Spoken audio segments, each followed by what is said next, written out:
Opening this up is an understatement. With a prestige cut of meat like this, opening it up even gives me goosebumps. And trust me, I have cooked quite a few briskets in my life, and most of them came out fantastic. To say that I like a juicy brisket is an understatement. And after cooking so many of them, I went to the next level, which is to dry age one. As I did that, the results were incredible, and most importantly, an explosion of juice. But now going back to our Japanese Wagyu A5 brisket, once I was done removing the packaging, this is what it looks like.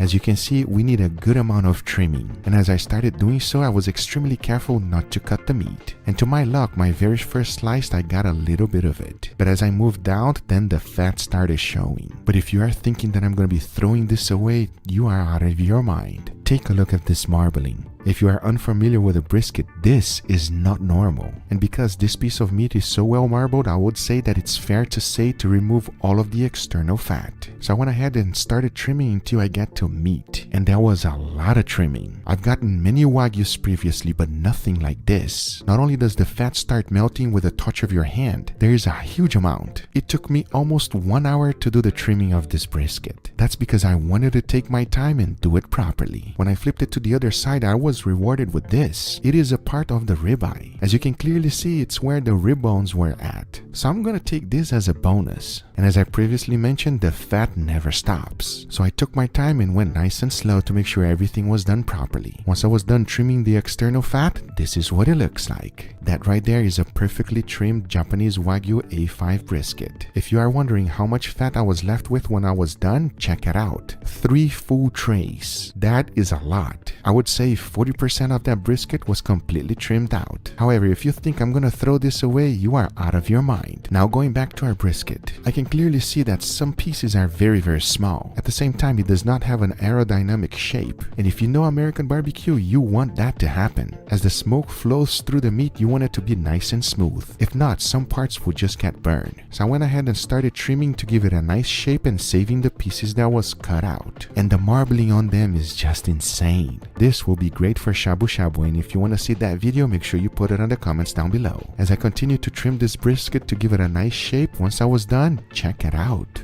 Now that is a perfectly trimmed brisket. The part that is not that thick is called the flat, and the other one is called the point. Usually the point has a lot more fat than the flat. However, since this is a Japanese Wagyu A5 brisket, there is fat everywhere. I don't even think it matters where the flat starts or it ends. If this is the first brisket video you've ever seen, trust me, this is not normal. Talking about that, the next thing to do is to season this humongous piece of meat. And if you have seen my channel for a while, you know that the best way to season a big piece of meat like this is to dry brine. That's just a fancy word to say put salt on it and let it rest in your refrigerator overnight. What that does is that it allows the salt to penetrate nicely and deeply into the meat, seasoning everything. And if there's one thing we need for this piece of meat, is patience. We want to cook it to perfection. So after adding salt to all of the sides and the edges, the next thing to do was to put it in a cooling rack and let it rest in my refrigerator overnight. The very next day, I opened it up, put it on my cutting board, and as you can see, the salt did its job. The salt is completely gone. That's because it's nice and deeply into the meat. At the same time, if you take a look at the fat, it did not penetrate. That is something that I've learned previously. Salt does not penetrate fat. Now the only thing left to do before cooking it is to throw in a good amount of black pepper. And just like the salt, I like to make sure that I cover the whole thing. If you don't enjoy pepper, just leave it out. But if you get a brisket like this, I urge you not to put anything else. The only thing it needs is salt and pepper. Now here's how this cook is gonna go down. I'm gonna be using my wireless thermometer so that I can keep an eye on the temperature. And the first part of the cook is all about color. I'll be smoking at 275 degrees Fahrenheit. Once I've reached the color that I like, I'll be wrapping it up in aluminum foil to finish up the cook. Then I'll only know when it's done when I poke on it and it feels like butter. Once that has happened, I will let it rest for 2 hours and then it's time to slice it. So now I say it is enough talking and it is time to cook this wonderful piece of meat. So let's do it.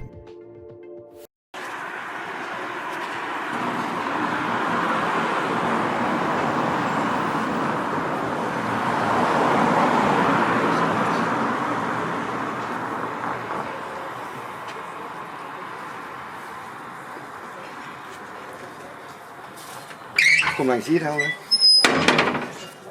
Xem nào vào.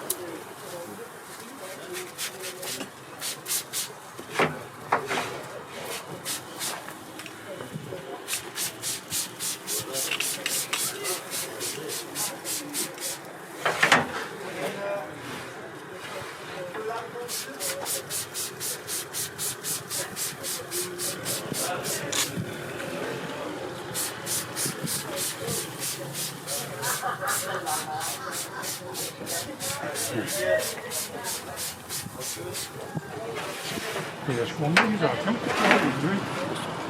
Ja.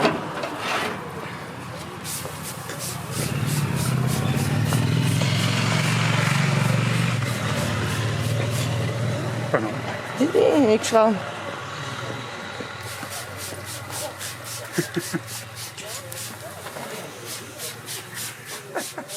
Zijn terug bezig. Ja, dat is goed. Dag Bart. Ja.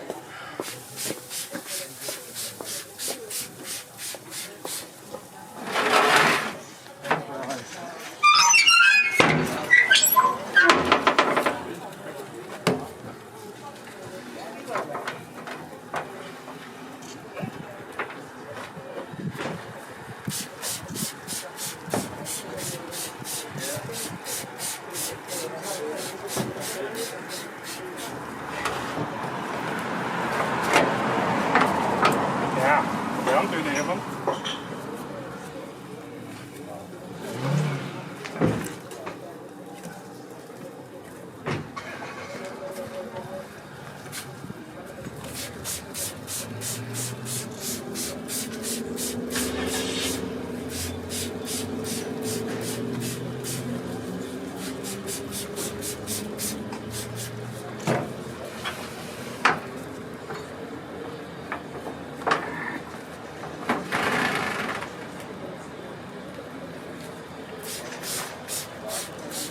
Magnoel van Australië.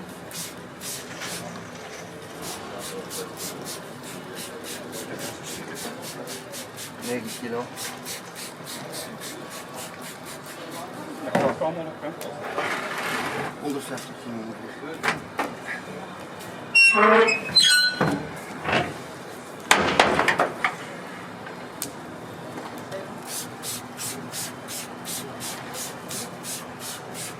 En nu wat? Appelazijn en appel sap. Oh, geen broccoli. Ja.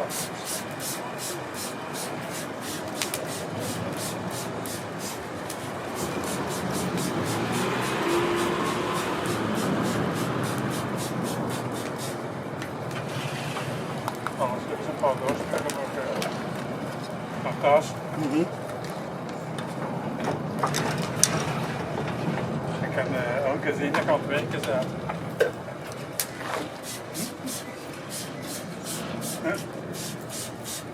Kom jij nog terug of niet? Ja, dat zou kunnen. De ribbetjes beginnen om 5 uur. Morgen de dan te gaan. Ja, doe maar. En zien is alleen thuis. En zien is thuis. Ja, ja.